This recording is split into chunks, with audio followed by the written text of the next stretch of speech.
Welcome to First Coat, where we explore public realm art, how it's made, and why it matters. I'm your host, Stephanie Etche, an artist and entrepreneur based in Brooklyn, New York. I run Distill Creative, where I curate and produce site-specific art projects for real estate developers. I focus on creating more equitable and inclusive projects, and I want to get more exposure for the artists and developers doing this work. This week on First Coat, we have Isa Rodrigues. Isa is a textile artist and educator from Portugal, currently based in Brooklyn, New York. After receiving her MA in textile conservation in 2008, she moved to New York to work and learn from the textile collections of the Metropolitan Museum of Art. In 2010, she joined the founding team of the Textile Center, where she currently works as co-executive director and teaches weaving and surface design. Isa likes to experiment and create with weaving and natural dyes, and her best ideas tend to appear in her dreams. Her work has been exhibited at the Museum of Art and Design and the Cooper Hewitt Museum, and she has created work for clients such as Altazara, Gabriela Hearst, M. Patmos, Google, ED by Ellen, Thompson Street Studio, amongst others. I know Isa from a garment weaving class that I took with her earlier this year, and I'm super excited to share our conversation.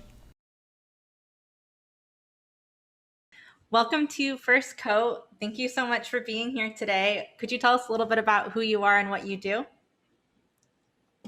Yes. Hello. My name is Isa. I struggle a little bit how to define who I am through what I make, but lately I've been saying I'm a maker. I'm also a textile artist. I'm an educator, and yeah, I exist in those practices. Currently, I am one of the directors at the Textile Center, where I coordinate mostly the artist programs, but where I also teach, and I also teach textile arts at a couple of other places, do my own work, and also do textile fabrication projects for other artists or for designers, businesses, whoever wants me to put me to work, pretty much. Yeah, and that's kind of how I got to know you, is through the garment weaving class at Textile Center, which was amazing. Oh, I'm so happy you liked it. How did you start weaving garments? So I've always been interested in fashion and in making clothes. That was since I was a kid, and then definitely as a teenager. When I started working with textiles, or when I started weaving, I didn't make the association right away, and it was actually through a job for a client. So it was a fabrication job that I did for Joseph Altazara back in, I want to say 2015, maybe it was 2016. I think it was 2015 that I wove the first garment intended to not be constructed from cut yardage, but that the pieces of the garment were shaped. And that was something that felt important for him, but through the materials that we're using and the techniques also was the only way. We were making these really bulky textiles that were woven with cashmere, merino. It's all really chunky. So there was no way we could cut through that yardage and still having it be somehow structurally sound. And, and it also felt right to treat each piece of the garment as a piece on itself and composing it in that way. So that was the first time I shaped, weave, and created garments that were woven and constructed straight from the loom. That's awesome. Do you have a photo of that? Yeah, I mean, you can find it. Yeah, I can either send you, or you can find it. Yeah, depending on what year I'm saying. It was for a fall/winter collection. They even if you just Google Altuzahar woven dresses, they pop up. At some point, there was, what's her name? She's an actress that, oh my God. Oh, Keira Knightley. She wore one of them at I don't know, one of those magazines. They were received very well. And I think he was excited about them. I was really excited about them too. It felt like a celebration of woven fabric and and celebration of the handmade, because the hand was very present. So I thought it was pretty cool. That's awesome. What's your earliest memory of making art in any form? Okay, I think I'm going to share two memories. One of my earliest memories is a textile one. So I learned how to knit and crochet when I was maybe like 4 or 5. I hung out a lot with my grandmothers, and they're both from a generation, and like that's also like how they were raised, that like you should never be not busy. So if we were like watching TV or hanging out, we at the beach or something, we always had a project. And it was me and my brother, it was not just me. So we were always, so they taught us how to crochet, how to embroidery, how to knit, because those are the things that they did. So we were hanging out with them and doing this. So I still have it. I made this knitted scarf for my baby doll, which is so bad. There's like no gauge whatsoever. It's just like a strip. And then I still have it because later when I was in high school, I found it again and I transformed it into a headband. So there was just like, because I thought it was also pretty cool. So definitely I remember doing that. And then I think still like with that association, then like later on, I also like maybe I was like 7 or 8. I made a scarf for my great grandma that was needed to, and I was slow, so I couldn't finish it. So I remember the day before Christmas, my grandma helping me. She just like did a little bit fast, but I remember giving it to my great grandma, and it was funny because he barely could wrap around her neck. But she was still so happy and so touched about it. So I remember, I think that was the first time I realized that the handmade, that had this power to like, I guess, communicate with people, but also show love to people that I loved. I think that was like, I think I didn't realize it as I was doing it. And then through our emotions and through like that act, when we were like sharing that, I was like, oh, this was special. And yes, I remember. That's so cool. One of my grandmas taught me how to crochet and sew. We didn't do much knitting. I've never been that into knitting, but I definitely remember crocheting with her a lot too. So it's so special. I mean, I think more and more about that. And it also because it's something like, because I think, I mean, I don't know if you like share that too. Like I didn't practice those techniques necessarily like for years, but there's just body memory. I'll pick up a needle, then like I'll just remember it because I learned it, I guess, at the same time that I was kind of like learning how to write, learning how to speak even, like how to exist. So I like that. And also like that you're being taught, I think, by these people. I mean, speaking like from my grandmas too, I would consider them artists, but they don't consider themselves artists or what they're doing being like an art practice. When ultimately it's not at all different from what I do, and I consider it at times an art practice. Yeah, I think it's like the undervaluing of what is traditionally women's work, and then the reframing of that as like art somehow. I don't know, just so many things happen in there that's really confusing, but I agree. How did you start making art in public space? I don't know how that started. I think it's just like I put it in a category of like commissions. Really, I think that was a type of a commission that I also like got to. Yeah, that it was my work. I wasn't just fabricating something that had like an aesthetic or a vision imposed by another artist. But like I made a couple of series of textiles for a restaurant a few years ago, and still those were my designs, but I had more conditions. But I see that as like similar type of work, or that would come, or people find me in similar ways as they'll find when they want me to weave yards or dye something. It's like a mix of work for hire, but also like buying work from me. Mm-hmm. I think, I've been at the Textile Center for like 12 years now. And in the beginning, that was something that we started doing because people were asking us if we did it and we knew the techniques. And over the years, that's something that I continued taking more and more on, that I took special interest because that's something that it gave me joy. Like I don't see it as a different type of making. I like making my own work with my own concepts, but I also really like I see it as problem solving. I like making others' visions come true because I also really like the technique. So having to figure out what techniques are possible, what materials are possible to execute these projects in textiles is equally as fun for me. So I think that kind of just took his own path, and then because I was interested in it, then I was saying yes, and kind of one thing led to the other. How much of it is like a collaboration? Because like translating something into a physical form, especially if it's a weaving or any kind of textile based thing requires, like you said, so much technical know-how. So if someone comes to you with like a concept, do you then go back and say, well, this is how I would do it, or this is like what's possible? Or is it like the opposite where they'll ask you for, I guess it probably depends. Yeah, I can say both. Like it happens in so many different ways. And that's also like part of like what's kind of interesting for me is that each project with a different client will be something totally different. So sometimes they, like I'll get to work on a project that the vision or the aesthetic is already like very defined. And then so it's really what's left for me is to kind of figure out the best way to bring it to life, meaning by like the materials that we're able to source or the techniques. Even in those cases, it's always a conversation. So I would say it's always a collaboration because it's not like a direct transfer, and there's also, especially when working with fashion, but not even limited to that.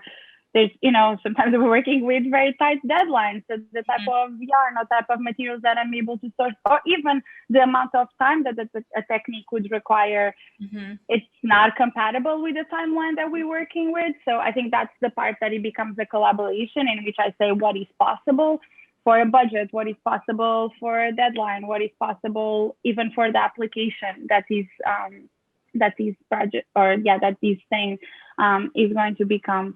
And other times it is the true collaboration that, that someone will come to me with just like an idea and then, I'm also adding inputs on the design. And I mean, for instance, the project that I did for the hotel, which is the new Ace Hotel here in Brooklyn.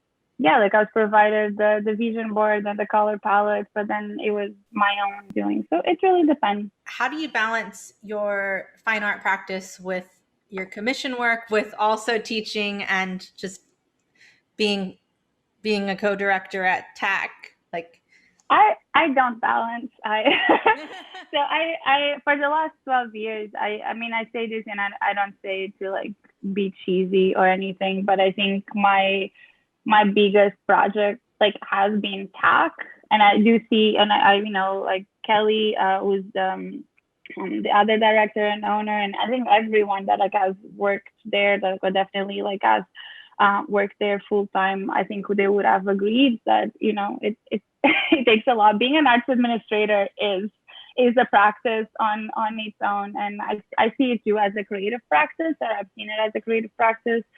So yeah, most of the times I don't really balance. I think the part of my practice that ends up being put on the back burner is what I consider my personal practice, or maybe what you're calling fine art, which I don't think I would even call it that, because that's not really when I make work, for instance, like we're seeing behind me, or when I make work that is just driven by myself and by my ideas, not any any idea of making money or anything like that. I don't necessarily think about it. I mean, I think about it as art, but I think about it sometimes as utilitarian. Sometimes I think about it as just things I'm making. But I don't really have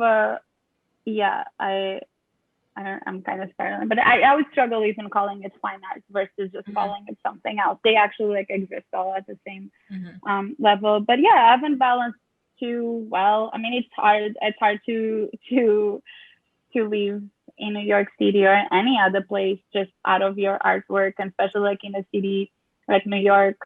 Endeavors and practice that can generate income, I think, tend to take priority. So I think it has been a balance of all of that. Like, and I think I also been privileged, and I am grateful for the fact that I've been able to exist for the last decade, making most of my life to doing things around textiles and around making, either it's teaching or being an arts administrator or making work for others. Yeah, I see that as a privilege for sure. Could you share a little bit more about Textile Art Center for anyone who's not familiar with it? Sure. So Textile Center is a project that was started in 2009. We exist in the city that we are right now in the Guanas since 2010.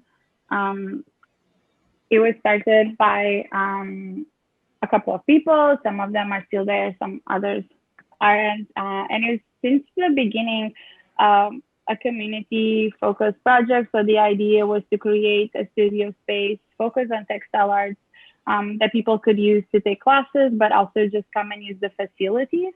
I think nodding to the fact that once you're out of school and you don't really have easy access necessarily to looms or to a dye lab or to screen printing facilities, and that all these equipment could be shared.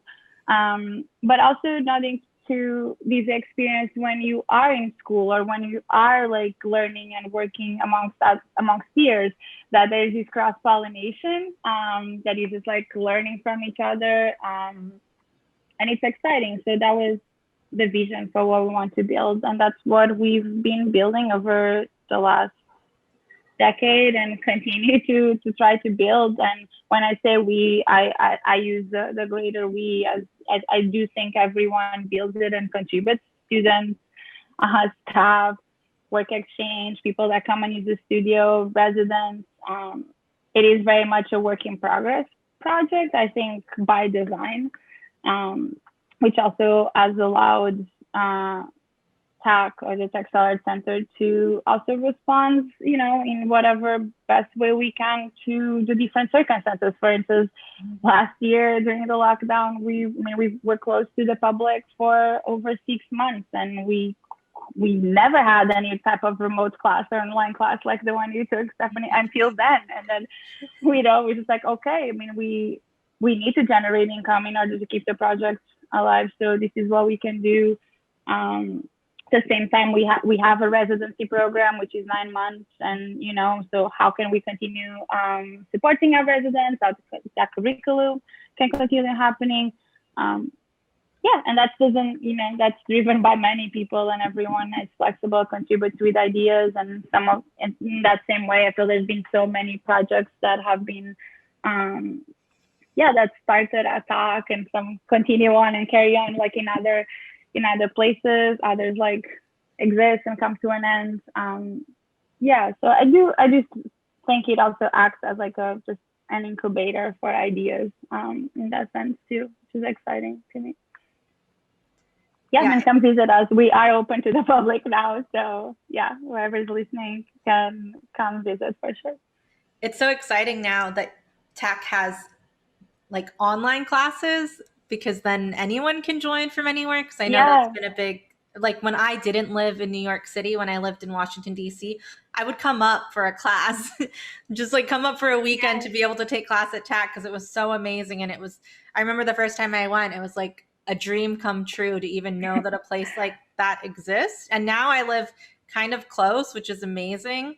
But before it was like, I would plan a whole trip just to be able to go there.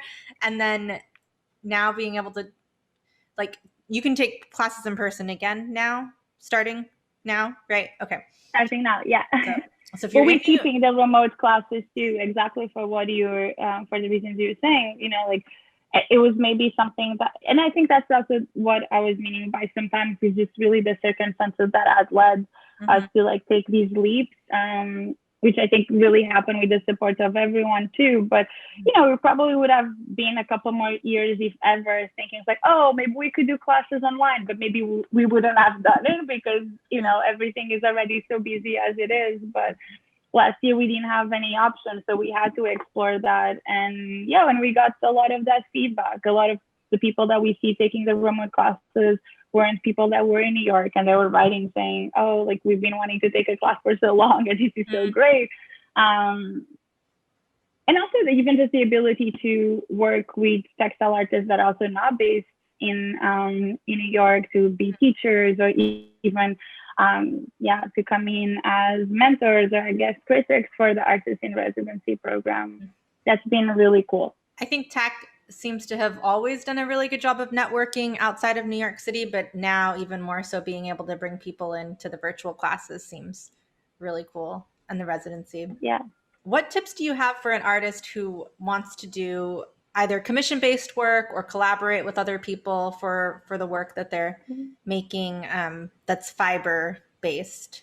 I mean, I was just talking with a friend of mine about that actually on on my walk back home. I mean, my only advice, I guess, my only advice would come from my experience, and I think also from like the experience of my peers. But I think one that it was always important to me is that you know your stuff. Mm-hmm. So like put in the work, or also get to know like what techniques you feeling more confident in, like getting to know the materials, and also not being afraid and to say what you don't know to the people that approach you, and being honest about what are your limitations. Not, I don't mean even limitations like in a negative way, but like what is maybe sometimes the limitations of your studio setup, or what is the limitations of the material, and being okay having that conversation. I think a mistake that I did earlier on was that I felt like I had to say yes to everything, and if they were asking me the impossible, somehow I had to like figure out how to do it. And that sometimes like led to situations and work relationships and collaborations that weren't like so functional or so successful in the end. So I think, yeah, that would be a good one. And I think too, to one of the things that you're saying, like how to get commissions, or how to like get into doing this type of work. I think also just making clear that you're available. A lot of people that are artists or that are makers are not necessarily interested in doing work for hire or doing fabrication for others. So also you being clear about, yeah, what type of work do you like to do and do you want to do, and what I guess let's call it like your boundaries about that too. Are you only interested in doing collaborations, and in that sense like you'd also like your name associated with it? Are you okay with someone hiring you to do something and that becoming their work? And no, I don't think that there's like a template for this. I think it's then down to like the individual. But I think if you're clear about what you do, what you're willing to do, what you like to do, people find you. And there's, I think, especially like in cities that are creative cities like New York, what I guess I have more experience, not everyone does the same. People have different areas that they specialize, and also different, yeah, it's got like boundaries of things that they will do, what they don't do, what they're interested in doing or not. But we kind of all know each other, of each other too. I think that helped too, to say like I'm not interested in taking a job, or because I can't do it or I don't know how to do it, I can think of other people, and if I know that they're into that type of work, I can just recommend. Yeah. What's your favorite type of projects to do? I don't know. I think, yeah, I don't know. I think I like it. I mean, on my own practice, like I love weaving, and I also really like working with dyes, and working with dyes in, guess maybe less traditional. I mean, that's not even true. There's been a tradition of making it, working with dyes as like surface design. So either through painting, direct application, and just like, yeah, combining and bringing that into the weaving practice too. That's something I've been really excited about. Yeah, and as far as like, guess fabrication jobs, I think a job is new. I think one of the reasons why I like doing it is because I feel like I learn a lot through every project. Either is I learn about a specific material I would never woven with. So I'm thinking about commission I did last year, which was a woven garment too, and I'm weaving with these finger thick cashmere, both warp and weft. It's like I would never have like purchased that material for myself. Like I would never have had that experience, So, but it was great to have that experience, and it's great to now like, yeah, I mean, I wove so much with it, and I was like, yeah, I know about that material. So I appreciate that from every project. I think, because the vision is of someone else, they do bring like a set of factors that it kind of challenges me outside of, I guess, like what would be my comfort zone, or even just like the possibilities that I would think for my work. Yeah, I think that's one of the reasons I was really excited to interview you, because I've been interviewing a lot of mural artists who, like, usually they're coming to a space with their own concept, but sometimes there's some art direction depending on the client and whatever the project is. And I think so much of any kind of art in public space is problem solving, but it's similar with textiles. And I consider like doing a piece that's going to be on a body or a piece that's going to be seen in a public space as art in public space also, right? Because like people are wearing it, it's in public space. And I think textiles is so interesting in that it's like the dress I'm wearing, I would consider this like art, but also it's a dress, but also, it's like there are so many layers. and then it gets like confusing when something looks handmade or not handmade, or like when you're trying to make it look handmade. Like someone was wearing pants the other day that I thought were like newish pants, that they had really nice patches on them, and my husband thought that they were like really worn pants because the butt had like worn where the wallet was. Like it looked like they had been worn a lot, but I was like, no, I'm Yeah. pretty sure they just distressed them to look like that. But now with like fashion, you never really know. Like especially with Yeah. jeans, I guess. I love what you said about, yeah, like fashion and garments being like also like the ultimate public art. Like I love that. I feel like I'm writing that down. Well, your class really brought that out, I think, for me in my work, of how, like, I think I kind of separated them because early in my post college life, I had a job in fashion. And I took it because I really wanted to learn how to make more than one of something. Because before that, I was doing like freeform dresses. And then I learned all the crazy world of like clothing production.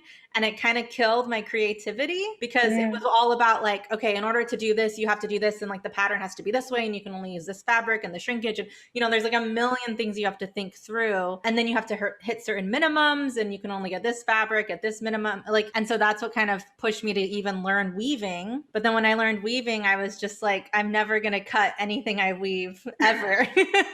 So your class was able to like push it like, oh, I could actually weave things that can be shapes that just live. And that's the part I love about it too. And it's not something, I think it was only, like after like my first explorations on like shaping, that then I started really also researching what was the history of that. But yeah, like what you're saying, just, the respect for the labor and the respect for the materials that we once had, like this idea of producing yardage and then cutting onto it and wasting. It's something, it's so recent. It's like definitely like, post industrial revolution, and super associated with this capitalist way that we have of existing and making and thinking about that. But I love that too. Just these respect for the process and the material, and you respect those so much that you actually include that on the design, that you designed how you existed on the loom and the shaping and everything. And you also compromise the design, and that it was okay to compromise the shape of the garment to preserve the material versus just making the material do whatever we want. I'm very interested in that idea of, not trying to bend something to your will necessarily, but respecting each part. Can you walk us through the process of a recent textile or dyeing project that you did, and like how you thought that through? Sure. It could be anything. I think you can speak maybe for like what you like also like seeing behind me is the project I've been like working for a while. So I grew up at the beach, and I'm like ever fascinated like with water and water patterns and summer. And so that's been kind of an ongoing inspiration for me. And last year at the beginning of lockdown, when I realized I was not going to be able to go home for a while, and just, I found myself really thinking a lot about that and kind of exploring more this idea that I wanted to weave for myself bodies of water. And one of the techniques that I also like using, I was telling you earlier that I was teaching a class this morning about it, is painting on the warp. And that technique is kind of a riff of the more traditional batik. I mean, by any means it's comparable, but pretty much you paint dyes or pigment paints, whatever you want on the warp before the warp gets woven. There's some distortion that happens, similar to what happens to batik, but it's more controlled and you can apply more colors at the same time. So I knew I wanted to explore that technique, but I didn't know necessarily like how to create the patterns that I wanted to create. So I tested out different brushes, different applications, and I ended up using to create a panel that's behind, because I wanted these very like thin and irregular and kind of like wavy lines. So and I had all these washi tape that a friend of mine had given me, and like with all different thicknesses. So I ended up using that. I just like glued it. I extended the warp out, and then I just like glued it, and that ended up becoming my resist. And then I just painted on top. Yeah, that's like I was super the lines. Yeah, exactly. Cool. And and I was super happy with it because the the washi tape is so easy to tear. So I could just like create like curvy lines just by creating little segments. It worked great as an resist. I could also reuse it, which is something that I've also tried. I try more and more to also be mindful of like how I can keep reusing and then be the least wasteful on everything I do. So I would just remove the tape and I'll roll it back again. So like I use it like a couple of times, and yeah, and then I've been weaving these spools and I'm excited about it. And that was really what the process was about for me, because otherwise I was just doing it on a leftover warp that I had. So I had already like decided my API, decided the width. So that was kind of, oh my gosh, that was so close. Oh my God. Yeah, so I think on that note too, like that's something that I've always done, and I think I will always continue doing, is letting other factors somehow shape my project. We always have leftover warps at TAC. I always have leftover warps from client projects or whatnot. I always save them and I use them after. I'm looking at a collection of yarns that are from a project that I did 6 years ago or 7 years ago that I've also slowly and steady been going through it. I rarely buy new stuff, or I try as much as possible to work with what I have around, and in a way that conditions what I can make. But I also like that. Thank you. When you talk about some weaving things, I understand, or like textiles in general, but people listening might not understand. So I think it helps to talk through the process of how you get somewhere. I think to a lot of people, it just looks like magic, or they don't think about like, oh, someone wove the thing, someone or something, a machine probably wove the things we wear. And it's not like, you don't like print fabric. Well, you can, I guess now, maybe, but in general, it's like made by something. Yeah. And even like, I mean, to what you're saying, like too, like all the work that goes into like making those decisions. So even like me saying it's like, oh, I just use what was on the loom. I put that on the loom. I made that decision once, so that you have to calculate the length of yarn that you're putting on the loom, that you have to calculate the width, like how dense you want it to be, the type of yarn, if there's strap. So there's like all these things that you have to decide ahead. If I'm doing dyeing work, I have to test the fabric or the yarn. Each different fiber, each different fabric will take the dye differently. So there's always this swatch making. I like the planning. Sometimes the planning to me feels more exciting than the actually finalizing the project. Like by the time I come to an idea I like and that is working, I'm like, okay, it works. So now it's just making. But you also said something I was thinking a lot about a couple of years ago, and I made a couple of pieces with it. I started thinking more, I teach weaving a lot, and one of the things that I teach that I teach weaving is how to make your selvages look very straight. And most people have the natural tendency to not have straight selvages when they're beginners because they pull too much or they're too loose. And I started thinking about that. And it's like, why, that's totally fine. And, it's kind of just showing your irregularities, where you're more tense or where you're not. So like, why are we striving to this straightness? And then I was at a talk and they were talking about this weaver, had worked also for the industry, and she had worked a lot with Dobby looms, which are the looms that, were kind of, a step up in order to allow you to weave faster and more steady. And then she had created a program for these looms that were fully like mechanized, that created the woven by hand feeling. And I thought that's like, oh my God, this is like, there's so much happening here that like we as humans try to mimic the machine as this idea of perfection, which is probably totally like applied after the machines came into place, right?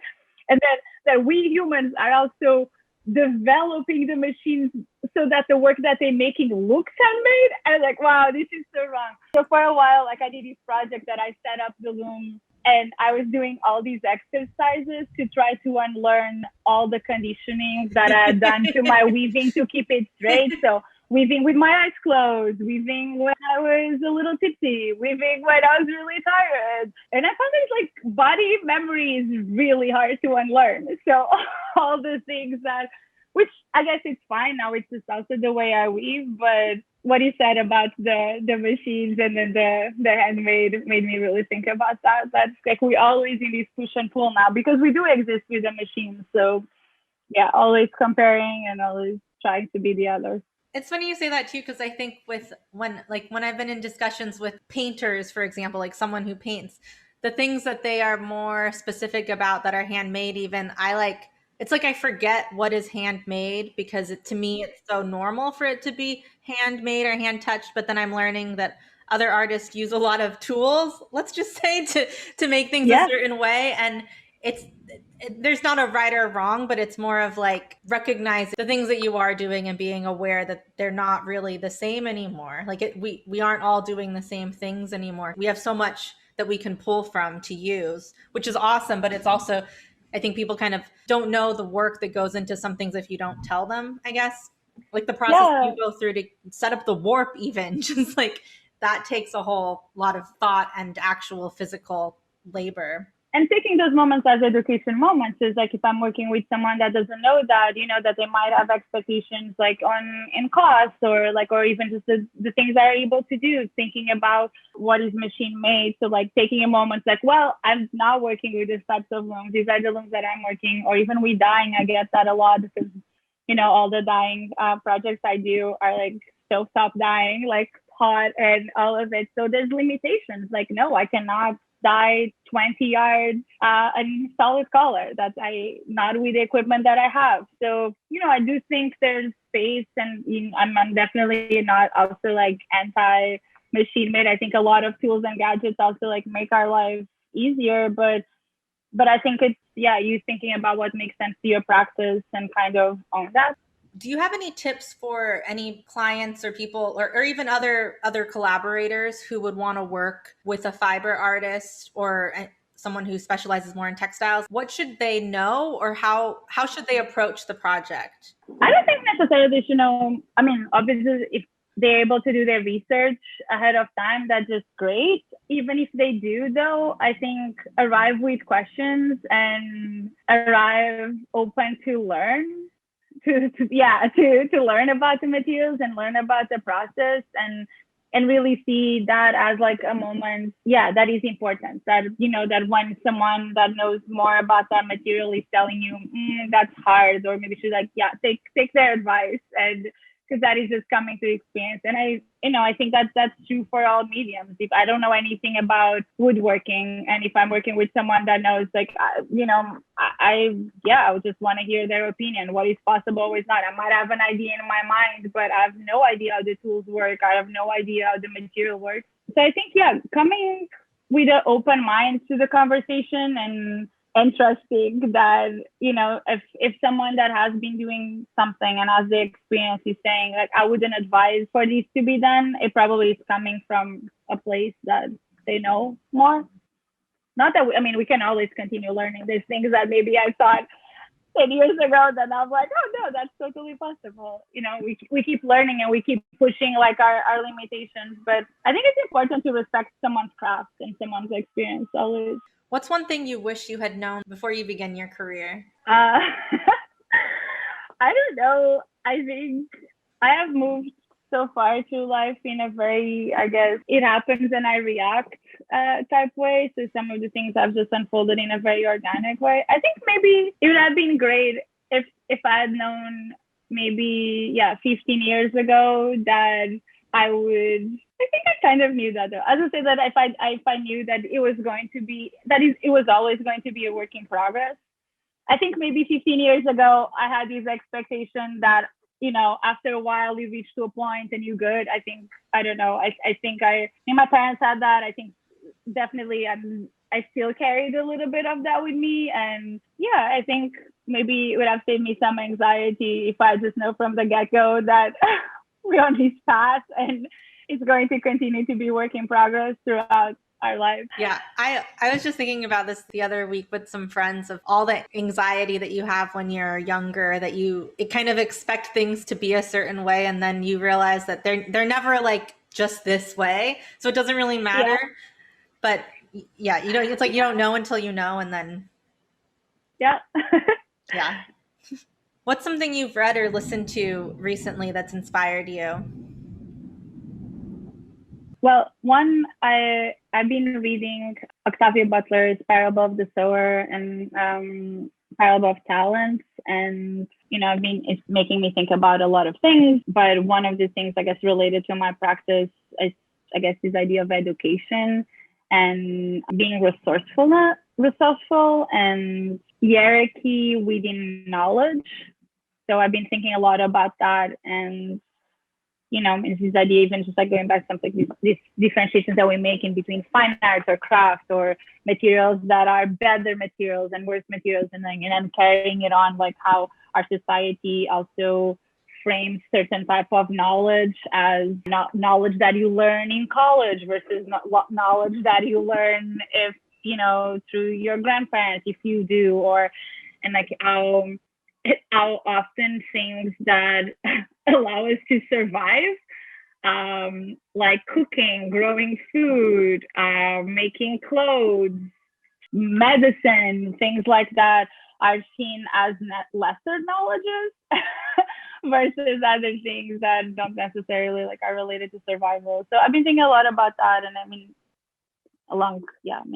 like it's an important writer.